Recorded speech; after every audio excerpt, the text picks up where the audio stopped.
जितना अध्यात्म जगत में कबीर साहब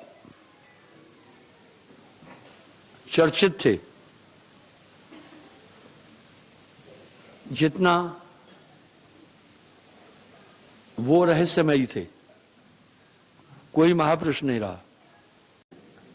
अध्यात्म जगत में कुछ उनको कहते हैं गूढ़ रहस्यवादी, यानी उन्होंने बड़े गूढ़ रहस्य बोले। कुछ कहते हैं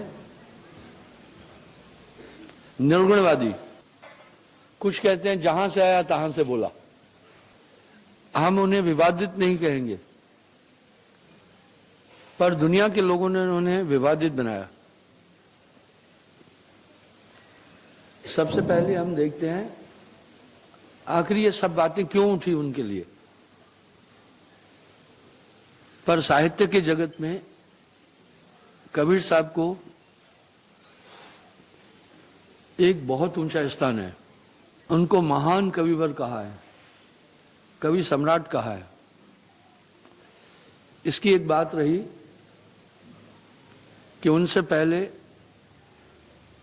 मंत्र थे, ऋचाएं थी, श्लोक थे। कबीर साहब ने आकर एक नया आयाम दिया भक्ति जगत को और साहित्य जगत को। चौपाइयां, छंद, दोहे, सोरठे आदि उनसे पहले कभी नहीं थे।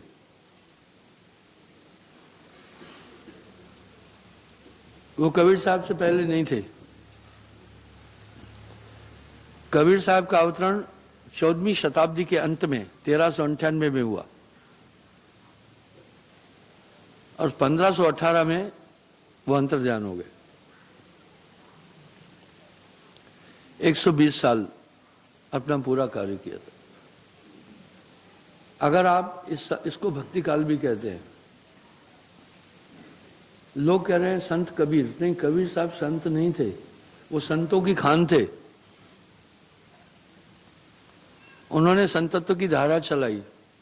उनसे पहले ऋषि थे, योगी थे, तपसी थे, मुनि मनन करने वाले थे, तांत्रिक थे, साधु थे, संत नहीं था। अगर आप धर्मशास्त्रों का मंथन करेंगे तो कहीं भी संत शब्द नहीं मिलेगा। संतत्व का सृजन ही कबीर साहब ने किया। संतत्व की धारा उन्होंने स्थापित की। पहले हम देखते हैं उनका विरोध भी बड़ा हुआ। जितना कबीर साहब का और संतों का विरोध हुआ, इतना अध्यात्म जगत में किसी ऋषि मुनि का नहीं हुआ, किसी तपस्वी का नहीं हुआ, किसी योगी का नहीं हुआ। वो सब एक ही ढर्रे पर थे, निरंजन तक। ब्रदरहुड भक्ति थी। ब्रदरहुड का मतलब है जो वेदांत को मानता है वो ब्रह्मा को मानता ही है। जो ब्रह्मा जी को मानता है, विष्णु जी, ब्रह्मा विष्णु महेश 3 भाई हैं, इसलिए विष्णु जी से उनको परहेज नहीं है। जो विष्णु जी को मानता है उससे शैव भक्ति से परहेज नहीं है, क्योंकि ये 3 सूत्राधार माने गए सृजन के। इसलिए ये ब्रदरहुड की भक्ति थी। भक्ति 5 की हो रही है। अगर आप भक्ति क्षेत्र में नजर डालेंगे तो भक्ति हमारी सरगुण निर्गुण भक्ति के सूत्राधार 5 है। शैव संप्रदाय, वैष्णव संप्रदाय, वेदांत मत और निर्गुण भक्ति, निरंजन। इसलिए कुछ लोग शिव जी को आदर्श मानते हैं, कुछ लोग विष्णु जी को, कुछ लोग ब्रह्मा जी को वेद के माध्यम से, कुछ लोग आदिशक्ति को। तो आदिशक्ति के 3 पुत्र हैं। कुछ निराकार निरंजन को। तो एक ही परिवार की भक्ति है। देवासुर भी इन्हीं के द्वारा सब उत्पन्न हुए। इसलिए ये मिली जुली भक्ति थी, परहेज नहीं थी किसी को। लेकिन कबीर साहब ने आकर ये पूरे समीकरण बदल डाले और सरगुण निर्गुण भक्ति में 3 लोक तक की बात है।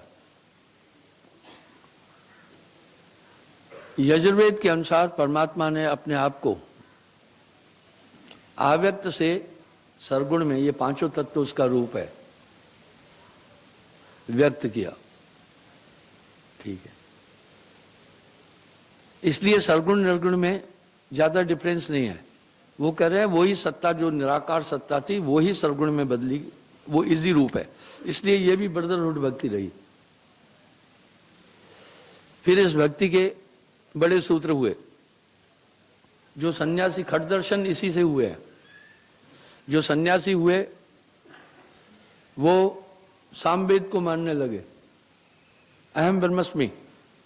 सामवेद आत्मा में ही ईश्वर की कल्पना करता है, यानी सब मिलाकर निरंजन की पूरी भक्ति है। इसलिए साहब क्या कह रहे हैं, गण गंधर्व ऋषि मुनि और देवा सब मिल करें निरंजन सेवा।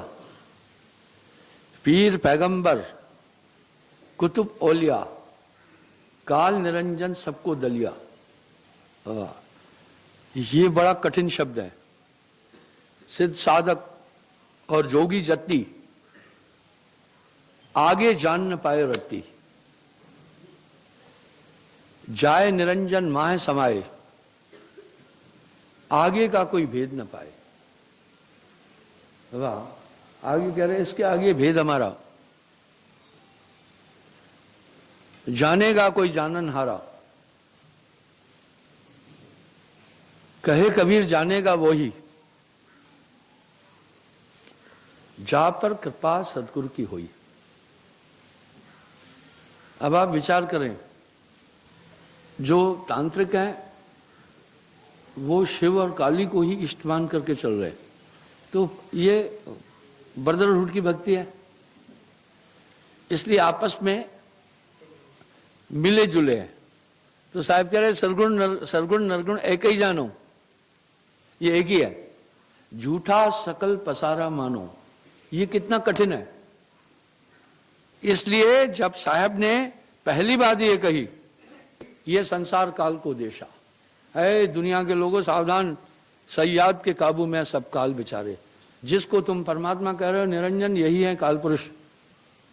बस यहां पूरा सिस्टम बिगड़ गया। खट दर्शन इसी को इष्ट मानकर चल रहे थे, सब तिलमिला गए। और क्या बोल के जा रहे हैं वो पता है, जोगी, जंगम, सेवड़ा, तांत्रिक, ओझा, झाड़ा फूकी करने वाले, इन सबको सेवड़ा कहते हैं। तंत्र विद्या, काला इल्म, ये इनको सेवड़ा कहते हैं, क्योंकि ये तमोगुणी भक्ति है। इसमें बैर है, काला इल्म है, बाकी सम्मोहन है, वशीकरण है, ये सब है। क्या संतों को पता नहीं है क्या? ये है, पर वो इन्हीं चीजों का किसी के कल्याण के लिए इस्तेमाल करते हैं। तो आइए, जब कहा ये संसार काल का देशा, कर्म का जाल पसारा, सयाद के काबू में सब जीव बेचारे। जो रक्षक तहं जानत नहीं, जो भक्षक कीने नरताई। पूरे समीकरण, तब बहुत बड़ा हजूम क्यों आया? बहुत पावर था साहब में, उनकी वाणी में बहुत बड़ी ताकत थी। देखो साहब ने कैसे कहा, कबरा हर के रूठते गुरु की शरणी जाए, कहे कबीर गुरु रूठते प्रभु नहीं होत सहाय। कबीरा प्रभु नहीं होत सहाय। और आगे साहब क्या कह रहे हैं, अलग पुरुष की आरसी संतन केरी दे, लखा जो चाहे अलग को इन्हीं में लख ले। जब ये बोला, ये पूरे बौखला गए। एक बहुत बड़ा हजूम कबीर साहब के पीछे आया, इनकी पूरी बिजनेस बिगड़ने लगी।